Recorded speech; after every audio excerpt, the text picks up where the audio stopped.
Hello guys, a very good morning to all of you. स्वागत है आप सभी का ऑनलाइन स्टडी एकेडमी में। आज डेट है 30 जून 2021 और आज के इस वीडियो में हम 30 और 29 जून दोनों ही दिन के इंपॉर्टेंट करंट अफेयर्स कवर करने वाले हैं। साथ ही देखेंगे जितने भी रिलेटेड इंपॉर्टेंट फैक्ट हैं और स्टैटिक जीके हैं। तो आइए जल्दी से शुरू करते हैं।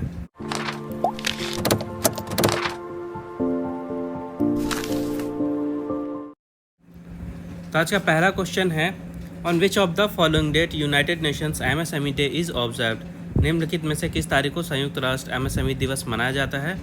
तो हर साल 27 जून को मनाया जाता है यूनाइटेड नेशंस एमएसएमई डे, या सिंपली इसे एमएसएमई दिवस भी कहा जाता है।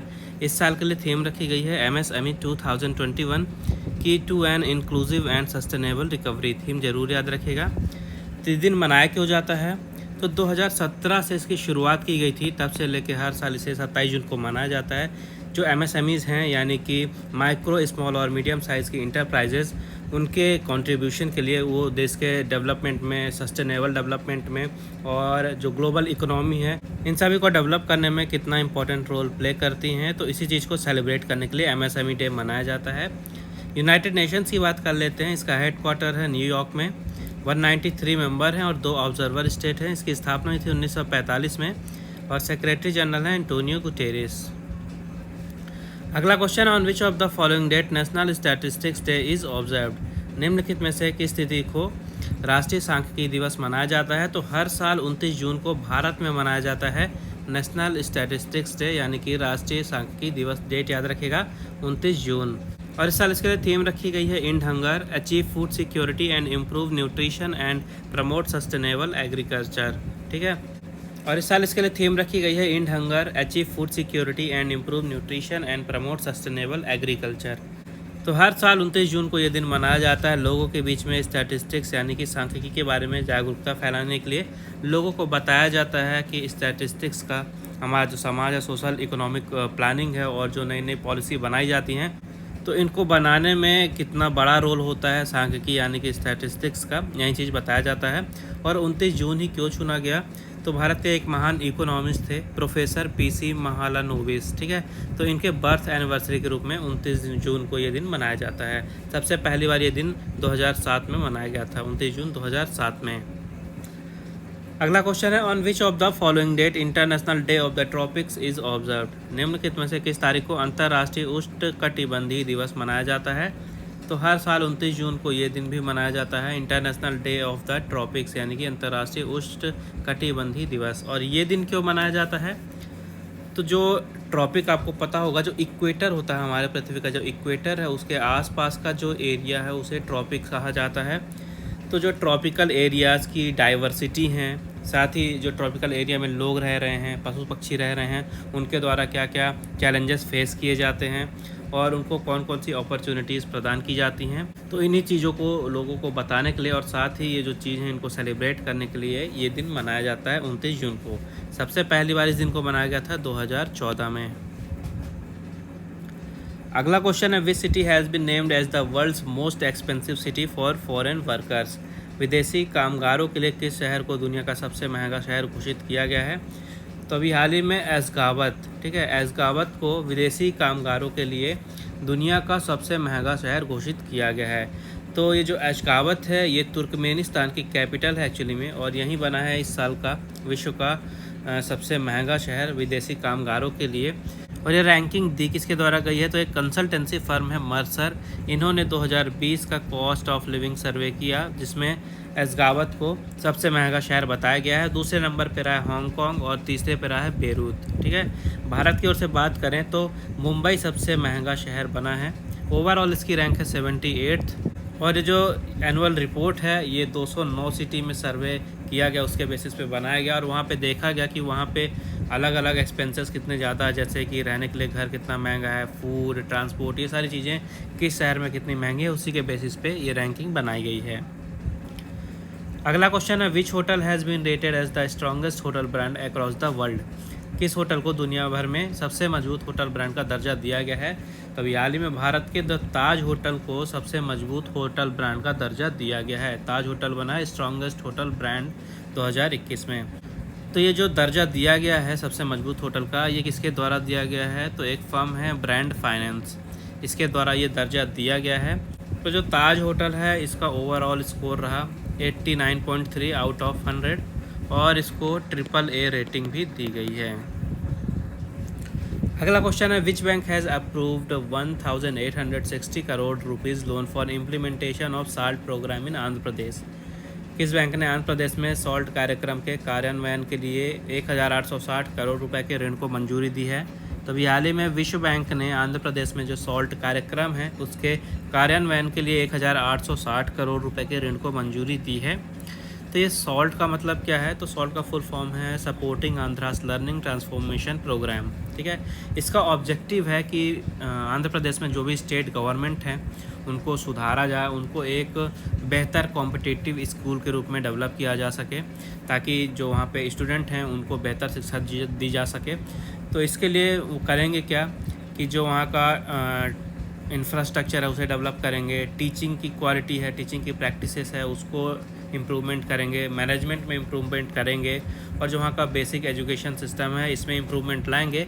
तो इस तरह से जो वहाँ के गवर्नमेंट स्कूल हैं उनको बेहतर कॉम्पिटिटिव स्कूल में डेवलप किया जाएगा। और इसी प्रोग्राम के इम्प्लीमेंटेशन के लिए विश्व बैंक के IBRD डिपार्टमेंट ने 1860 करोड़ रुपए के लोन को अप्रूवमेंट दिया है। विश्व बैंक की बात करते हैं तो इसकी स्थापना हुई थी 1944 में। हेडक्वार्टर है वॉशिंगटन DC USA में। प्रेसिडेंट है डेविड मालपास। MD और CEO हैं अंशुला कांत। मोटो है working for a world free of poverty और 189 मेंबर्स है जिसमें भारत भी शामिल है। नेक्स्ट क्वेश्चन है who has been appointed as special director of central bureau of investigation. केंद्रीय जांच ब्यूरो के विशेष निदेशक के रूप में किसे नियुक्त किया गया है? तो अभी हाल ही में प्रवीण सिन्हा जी को CBI यानी कि सेंट्रल ब्यूरो ऑफ इन्वेस्टिगेशन के स्पेशल डायरेक्टर के रूप में अपॉइंट किया गया है। ठीक है, प्रवीण सिन्हा जी नाम याद रखिएगा। तो ये जो पोस्ट है पिछले 3 सालों से खाली थी। पहले इस पोस्ट पे थे राकेश अस्थाना जी और 3 सालों से ये पोस्ट खाली थी। हाल ही में प्रवीण सिन्हा जी को स्पेशल डायरेक्टर के रूप में चुना गया है। और जो स्पेशल डायरेक्टर की पोस्ट होती है ये सेकंड सीनियर मोस्ट पोजीशन होती है। ठीक है, सबसे सीनियर होते हैं CBI में डायरेक्टर और उनके नीचे आते हैं स्पेशल डायरेक्टर जो कि बन गए हैं प्रवीण सिन्हा जी। CBI का हेडक्वार्टर है नई दिल्ली में और इसकी स्थापना हुई थी 1963 में। अगला क्वेश्चन है who has been appointed as the acting central vigilance commissioner. कार्यवाहक केंद्रीय सतर्कता आयुक्त के रूप में किसे नियुक्त किया गया है? तो अभी हाल ही में सुरेश N पटेल जी को एक्टिंग सेंट्रल विजिलेंस कमिश्नर के रूप में अपॉइंट कर दिया गया है। ठीक है, तो जब तक कि अगले परमानेंट सेंट्रल विजिलेंस कमिश्नर नहीं नियुक्त हो जाते हैं तब तक जो सुरेश N पटेल जी हैं ये कार्यवाहक केंद्रीय सतर्कता आयुक्त रहेंगे यानी सेंट्रल विजिलेंस कमिश्नर रहेंगे। तो जो सेंट्रल विजिलेंस कमीशन है इसकी स्थापना हुई थी 1964 में और इसका हेडक्वार्टर है नई दिल्ली में। नेक्स्ट क्वेश्चन है who has been appointed as chairman of national dairy development board. राष्ट्रीय डेयरी विकास बोर्ड के अध्यक्ष के रूप में किसे नियुक्त किया गया है?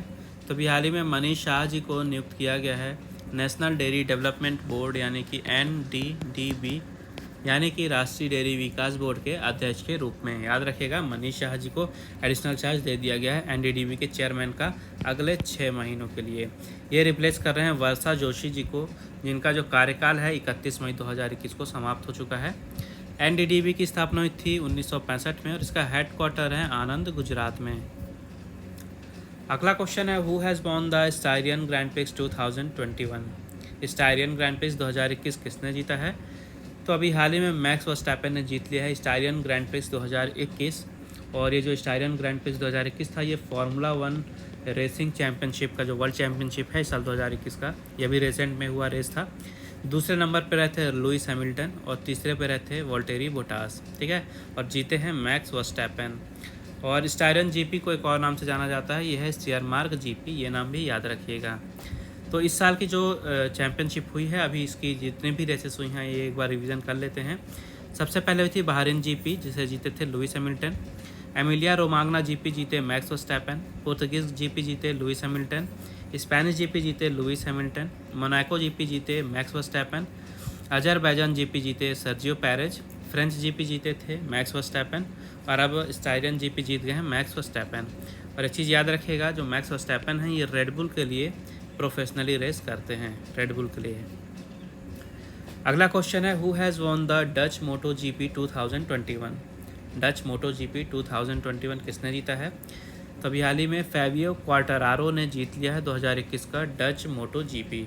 तो पिछले क्वेश्चन में हमने फार्मूला 1 रेस के बारे में पढ़ा, और ये जो रेस है ये मोटो जीपी की रेस है, यानी आपने जो देखा होगा बाइक वाली रेसिंग वो होती है मोटो जीपी।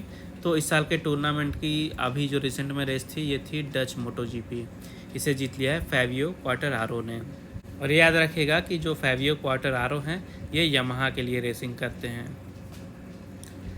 नेक्स्ट क्वेश्चन है which Indian has got the highest civilian award of Mongolia. किस भारतीय को मंगोलिया का सर्वोच्च नागरिक पुरस्कार मिला है। तो अभी हाल ही में RK सब्रवाल जी को मंगोलिया के सर्वोच्च नागरिक पुरस्कार से सम्मानित किया गया है। नाम याद रखिएगा RK सब्रवाल। तो RK सब्रवाल जी को मंगोलिया के सर्वोच्च नागरिक पुरस्कार से तो सम्मानित कर दिया गया है, लेकिन जो सर्वोच्च पुरस्कार है ये सर्वोच्च नागरिक पुरस्कार है, इसका नाम क्या है। तो नाम भी याद रखिएगा the order of polar star. ये मंगोलिया का हाईएस्ट सिविलियन अवार्ड है, the order of polar star. और इन्हें ये अवार्ड दिया क्यों गया है। तो मंगोलिया में अभी सबसे पहला ऑयल रिफाइनरी जो है वहाँ पे इस्टेब्लिश किया गया, स्थापित किया गया है। तो उसकी स्थापना में जो इनका कंट्रीब्यूशन था RK सब्रवाल जी का, इनके इसी योगदान के लिए, इनके इसी कंट्रीब्यूशन के लिए इन्हें ये सम्मान दिया गया है। जो RK सब्रवाल जी हैं ये इंजीनियर्स इंडिया लिमिटेड के चेयरमैन और MD हैं। मंगोलिया की बात कर लेते हैं तो यहाँ की कैपिटल है उलान बातर, करेंसी है मंगोलियन तोगरुक और प्रेसिडेंट हैं उखना कुरेलसुख। अगला क्वेश्चन है which Indian has won the Japan's Fukuoka prize for 2021। किस भारतीय ने 2021 के लिए जापान का फुकुओका पुरस्कार जीता है। तो हाल ही में P सायनाथ ने जीत लिया है जापान का फुकुओका पुरस्कार 2021 का। याद रखेगा P सायनाथ। तो ये जर्नलिस्ट हैं जाने माने, और एक्चुअली में 3 विजेता रहे हैं 2021 के फुकुओका प्राइज़ के, लेकिन नाम सिर्फ आपको इनका याद रखना है, यही इंपॉर्टेंट है, बाकी 2 को छोड़िए। P सायनाथ भारत के जाने माने जर्नलिस्ट हैं और इनको 2021 का जापान का फुकुओका प्राइज़ दिया गया है। नेक्स्ट क्वेश्चन है who has authored the book titled fiercely female the Dutee Chand story. Fiercely female the Dutee Chand story नामक पुस्तक किसने लिखी है। तो सुदीप मिश्रा जी ने लिखी है दुती चंद के ऊपर एक पुस्तक जिसका नाम है fiercely female the Dutee Chand story. तो आपको पुस्तक का नाम तो याद रखना ही है, साथ ही ऑथर का नाम भी याद रखना है सुदीप मिश्रा। ठीक है, fiercely female the Dutee Chand story. अगला क्वेश्चन है who has authored the book titled anomalies in law and justice. Anomalies in law and justice नामक पुस्तक किसने लिखी है। तो हाल ही में जस्टिस RV रविंद्रन जो कि सुप्रीम कोर्ट के पूर्व जज रह चुके हैं, इन्होंने लिखी है पुस्तक anomalies in law and justice. ठीक है, जस्टिस RV रविंद्रन नाम याद रखेगा। और एक नाम आपको और याद रखना है, भारत के जो प्रेजेंट में चीफ जस्टिस हैं जो कि हैं NV रमना जी, इन्होंने इस बुक को रिलीज़ किया है। तो आपको क्या याद रखना है, एक तो पुस्तक का नाम anomalies in law and justice, दूसरा ऑथर का नाम जस्टिस RV रविंद्रन, और तीसरा इस बुक को रिलीज़ किया है भारत के चीफ जस्टिस ने NV रमना जी ने। तो अब समय आज के क्विज़ का। आज के क्विज़ का क्वेश्चन है which space agency will launch EnVision mission to Venus in 2030। 2030 में कौन सी अंतरिक्ष एजेंसी वीनस के लिए एनविजन मिशन लॉन्च करेगी। तो ये रहे आपके ऑप्शन। मेक श्योर आंसर जरूर दें कमेंट बॉक्स में। उसके अलावा अगर आपको कोई प्रॉब्लम है, कोई डाउट है या आपका कोई सजेशन है तो आप बिल्कुल मुझे कमेंट बॉक्स में बता सकते हैं। पिछले वीडियो में आपसे पूछा गया था who has one the French open men single title 2021। French open पुरुष एकल खिताब 2021 किसने जीता है। तो इसका राइट आंसर है नोवाक जोकोविक। तो ये थे आज के important current affairs. I hope आपको यूजफुल लगे होंगे। वीडियो पसंद आई हो तो वीडियो को लाइक ज़रूर करें, ज़्यादा से ज़्यादा शेयर करें दोस्तों के साथ, और चैनल को सब्सक्राइब करना ना भूलें। नोटिफिकेशन आपको मिलती रहे इसलिए मेक श्योर बेल आइकन जरूर दबाइएगा। और रिवीजन के लिए PDF की लिंक आपको डिस्क्रिप्शन में मिल जाएगी, आप वहाँ से डाउनलोड कर सकते हैं। बाकी मिलते हैं अगले वीडियो में कुछ नए करंट अफेयर्स के साथ। तब तक के लिए take care and thank you guys.